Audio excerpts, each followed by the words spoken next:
Assalamualaikum warahmatullahi wabarakatuh. Kami dari kelompok 5 ingin membuat video pembelajaran mengenai materi koset dan subgrup normal. Nah, berikut penjelasannya.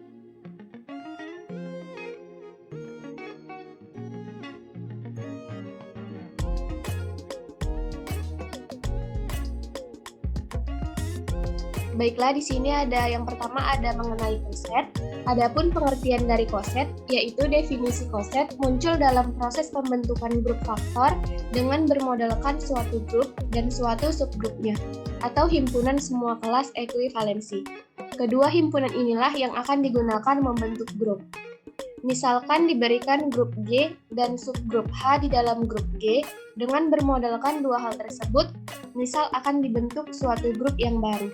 Kita ingat kembali bahwa untuk membentuk grup, bahan yang diperlukan ada dua, yaitu suatu himpunan tak kosong dan suatu operasi biner pada himpunan tersebut. Salah satu ide untuk membuat suatu himpunan baru dengan bermodalkan grup G dan subgrup H tersebut adalah dengan cara mempartisi himpunan G menggunakan suatu relasi ekuivalensi. Dengan demikian, kita akan memperoleh partisi dari G atau himpunan semua kelas ekuivalensi.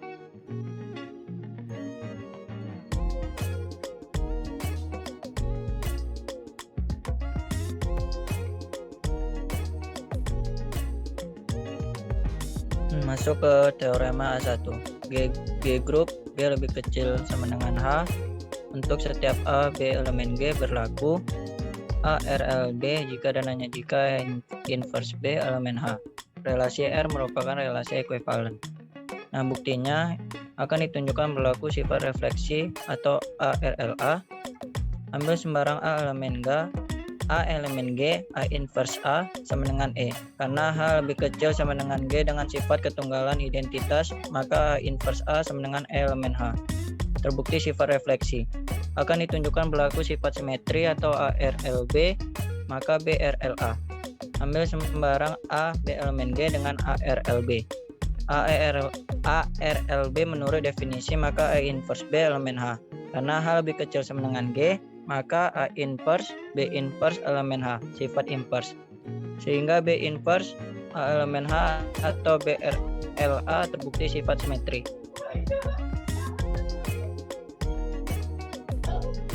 Akan ditunjukkan berlaku sifat transitif atau ARLB dan BRLC, maka ARLC. RLB menurut definisi A inverse B elemen H. RLC menurut definisi B inverse C elemen H. Karena H lebih kecil sama dengan G, maka dipenuhi sifat tertutup atau A inverse B, B inverse C elemen H.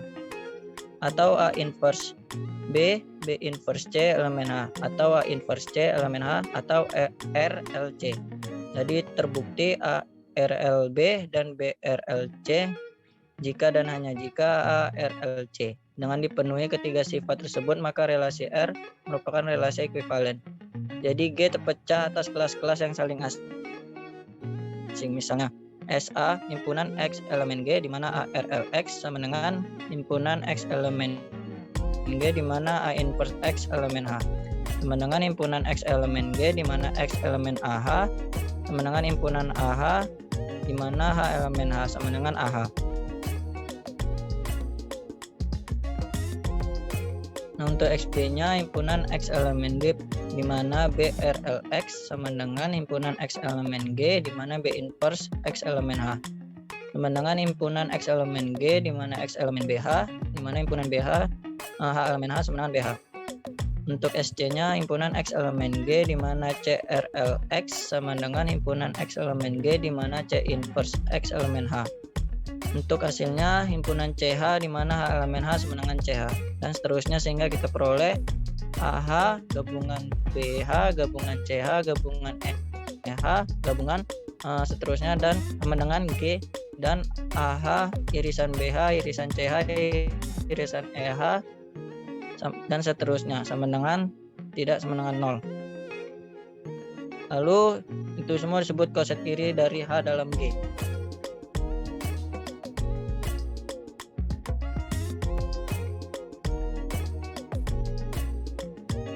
Nah, adapun definisi A1, jika H subgrup dari G, H elemen G, maka HA sama dengan himpunan HA di mana H elemen H. Disebut koset kanan dari H dalam G dan AH sama dengan himpunan AH untuk H elemen H. Disebut koset kiri dari H dalam G. Contoh 1. Z merupakan grup. Dapat ditunjukkan bahwa 3Z subgrup dari Z. Bagaimana dengan koset kanan dari 3Z?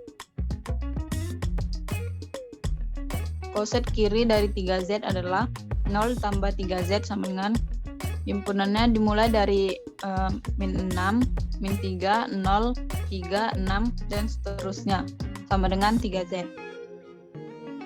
Selanjutnya 1 tambah 3Z sama dengan himpunan min 5, min 2, 1, 4, 7, dan seterusnya.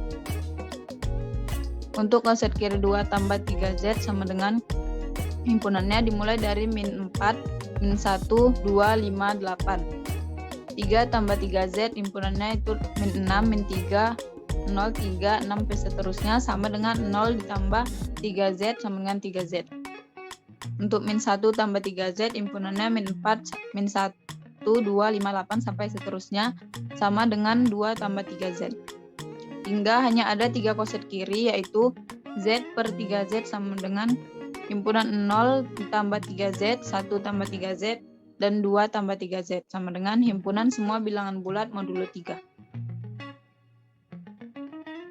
Nah, untuk koset kanan dari 3Z adalah 3Z tambah 0, himpunannya itu min 6, min 3, 0, 3, 6, sampai seterusnya sama dengan 3Z. 3Z tambah 1, himpunannya min 5, min 2, 1, 4, 7, dan seterusnya. 3Z tambah 2, himpunannya min 4, min 1, 2, 5, 8, dan seterusnya. 3Z tambah 3, himpunannya min 6, min 3, 0, 3, 6, sampai seterusnya sama dengan 0 tambah 3Z sama dengan 3Z. Untuk 3Z tambah minus 1, himpunannya yaitu min 4, min 1, 2, 5, 8, sama dengan 2 tambah 3Z. Hingga hanya ada 3 koset kanan yaitu Z sama dengan 3Z. Himpunannya yaitu 3Z tambah 0, 3Z tambah 1, dan 3Z tambah 2.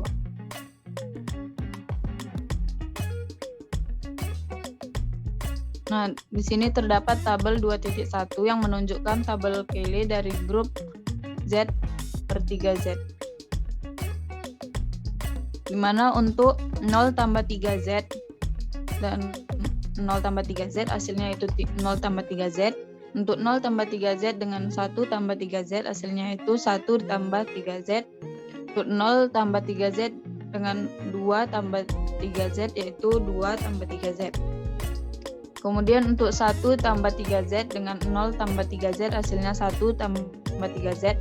1 tambah 3Z dengan 1 tambah 3Z hasilnya 2 tambah 3Z.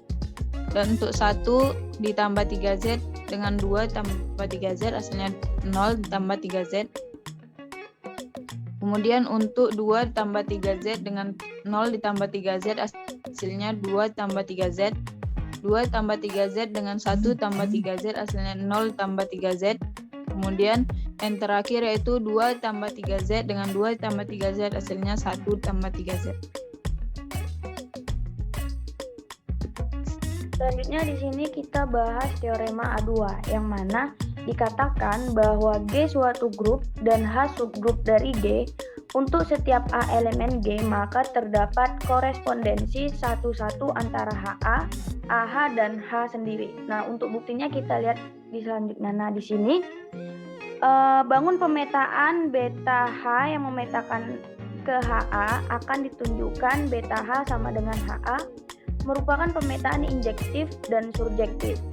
Kemudian akan ditunjukkan beta injektif, yang mana andaikan beta H1 sama dengan beta H2, maka H1A sama dengan H2A dengan hukum konstelasi pada grup G.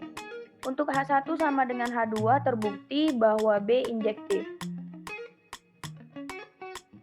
Nah, kemudian akan ditunjukkan bahwa beta surjektif. Nah, ambil T elemen HA, akan ditunjukkan terdapat H elemen H, sedemikian sehingga beta H sama dengan T.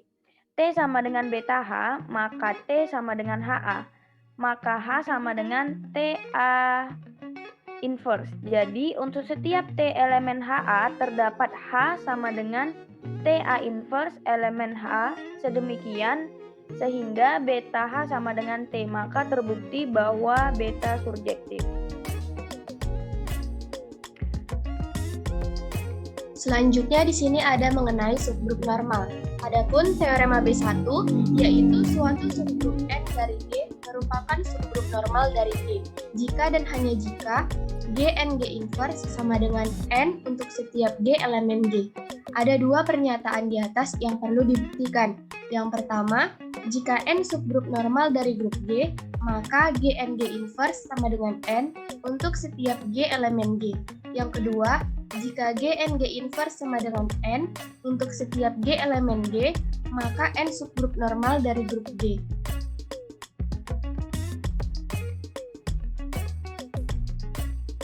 Untuk bukti yang pertama, N subgrup normal dari G menurut definisi, maka Gn sama dengan Nj untuk setiap G elemen G. Dari Gn sama dengan Nj berarti Gn sama dengan Nj untuk setiap N elemen N. Di mana Gn G inverse sama dengan Nj G inverse untuk setiap N elemen N. Sampai kepada Gn G inverse sama dengan N untuk setiap N elemen N.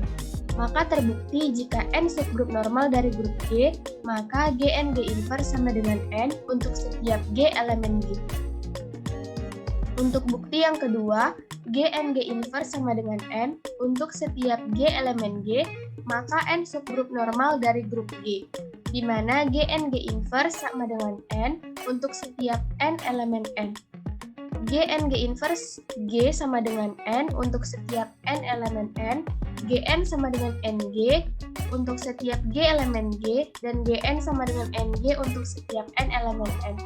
Karena Gn sama dengan Nj untuk setiap G elemen G, maka N merupakan subgrup normal dari grup G. Maka terbukti jika Gn G inverse sama dengan N untuk setiap G elemen G, maka N subgrup normal dari grup G.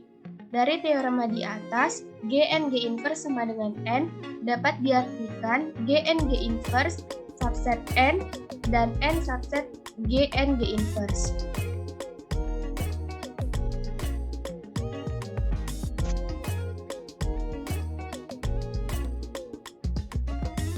Nah, sekian penjelasan dari kami mengenai materi koset dan subgrup normal. Semoga video pembelajaran ini bermanfaat dan dapat mempermudah teman-teman sekalian dalam memahami materi koset dan subgrup normal. Sekian dan terima kasih. Wassalamualaikum warahmatullahi wabarakatuh.